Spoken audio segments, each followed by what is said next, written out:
Thank you. Omboko Milemba, member for M-Hire. Thank you, Honorable Speaker. Request for a statement regarding delaying disbursement of funds for the teachers' medical scheme. Honorable Speaker, pursuant to provisions of Standing Order 44.2c, I wish to request for a statement from the Chairperson of the Departmental Committee on Finance and National Planning regarding delay in disbursement of funds for the teachers' medical scheme.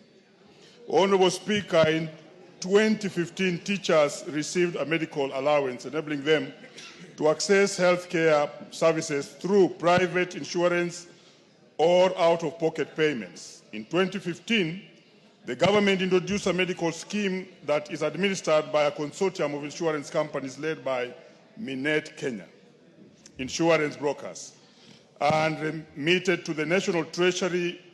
Furthermore, the teachers contribute 2.7% of their salary towards the social health insurance fund, SHIF. Unfortunately, Honorable Speaker, since September 2024, there has been a cessation in medical capitation funds from the National Treasury. This has led to hospitals withdrawing services or demanding out-of-pocket payments from teachers due to non-payment. Consequently, Honorable Speaker, over 300,000 teachers nationwide and their dependents are being denied medical services and experiencing poor treatment by the medical providers, despite regular deductions from their salaries intended for the medical scheme. Failure by the government to remit these funds not only violates the rights of the teachers to health care as enshrined in the Constitution, Article 43(1) of the Constitution, but also undermines the dignity and productivity of the teachers. Honorable Speaker, it is against this background that I request for a statement from the Chairperson of the Departmental Committee, Finance and National Planning on the following.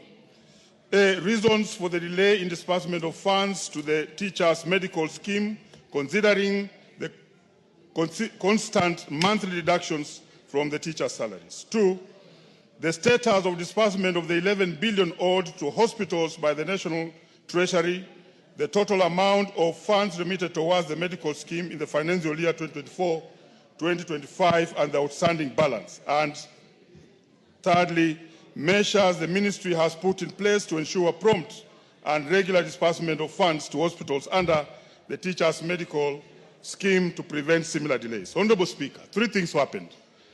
Teachers surrendered their medical cover every month, which was a percent of their monthly earnings.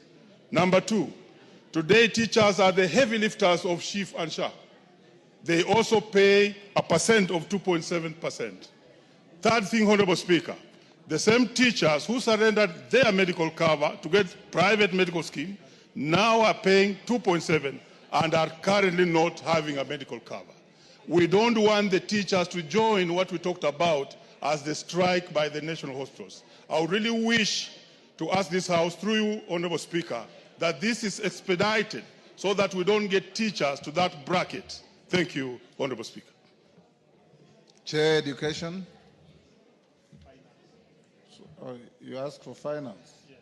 Honorable Speaker, I thought it should have gone to education. It should have gone to education, but you chose. I thought it should have gone to, but the right has put finance, but education will be the correct place. I thought so too. But it is the finance, it is treasury that releases the money to the. Where is the chair finance? Benja.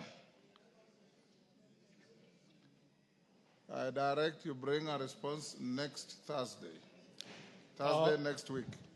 Mr. Speaker, thank you. And I want to thank the member for asking that very important question. But I also thought maybe you should go to Chair Education unless the member has information that the money has not been released from Treasury to Ministry of Education. I honestly think you should have directed your question to Education. Otherwise, you'll enjoy a ping pong from one. Give me some time. Honorable Speaker, I plead with you that you direct that question to the Chair Education. That the question, Naomi, be directed to Education.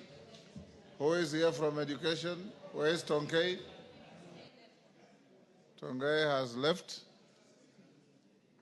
Masara, you are in education? Pardon? Mr. Speaker, give me 1 minute to say something on the same statement by Honorable Milemba. Go ahead. Mr. Speaker, I'm really imploring on you. The suffering on teachers on issues on insurance and their health care should not be taken lightly, Mr. Speaker. These are the people who are really on the ground serving our students and children. If their insurance cover is not, their money is not being remitted in time, it brings suffering to many, because teachers are guardian to so many other people. When they are in trouble in terms of health, Mr. Speaker, it's the society. So despite the fact that Mr. Milemba represents the union, we as the representative of the people, we need to add our voice on this so that teachers' welfare should be taken care of, and also all Kenyans